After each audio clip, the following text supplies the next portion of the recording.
ভাসানচরে রোহিঙ্গাদের নেয়া ঠেকাতে চালানো হচ্ছে নানান প্রপাগান্ডা। বলা হচ্ছে এই চরের স্থায়িত্বই নেই, অথচ ভূতত্ত্ববিদরা বলছেন ভাসানচরের আয়তন বাড়ছে, স্থায়িত্ব নিয়েও কোনো শঙ্কা নেই। ভাসানচর ঘুরে তাজুল ইসলাম বাবুর ক্যামেরায় আশিকুর রহমান অপুর রিপোর্টের তৃতীয় পর্ব আজ। পদ্মা যমুনার পানির সঙ্গে নানান রকম মাটিকণাও ভেসে আসে মেঘনার মোহনায়। আর এই মাটিকণাগুলো জমে জমেই বঙ্গোপসাগরের বুকে নানান দ্বীপ তৈরি হয়। তেমনি একটি দ্বীপ এই ভাসানচর। বিশেষজ্ঞরা বলছেন ভাসানচর অনেক দিন ধরে তৈরি হয়েছে, তারপর গত 2 দশকেরও বেশি সময় ধরে এটা এরকম অবস্থায় আছে এবং ক্রমশ এর আয়তন বাড়ছে। এই মেঘনা ব্রহ্মপুত্র যমুনার মাধ্যমে 2.4 বিলিয়ন সেডিমেন্ট পার ইয়ার আমাদের এখানে আসে। হ্যাঁ, এসে এখানে এই যে বিভিন্ন হচ্ছে, নদীর চর হচ্ছে এবং এই দ্বীপগুলো কিন্তু হচ্ছে। ভাসানচর 2004 সালে, আর 4 সালে এটা কিন্তু ইমার্জ হলো এবং এটা আস্তে আস্তে বাড়তেছে এবং এরিয়া বাড়তেছে।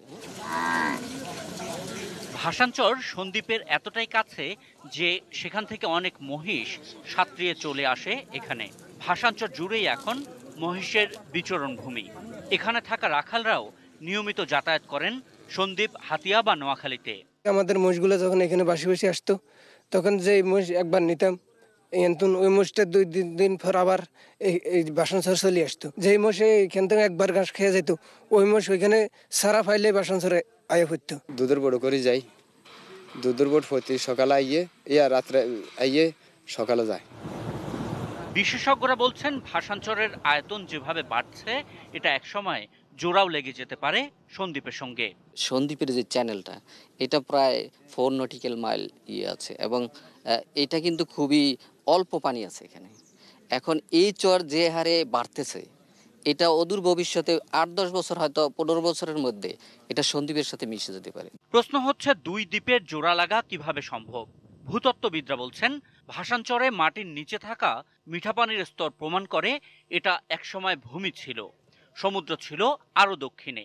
সাগরের চারিদিকে কি স্লাইন ওয়াটার, কিন্তু আমরা যেই একুইফার পেয়েছি, একুইফার মানে রিজার্ভ গ্রাউন্ড ওয়াটারে, এই রিজার্ভটা কিন্তু ফ্রেশ ওয়াটার।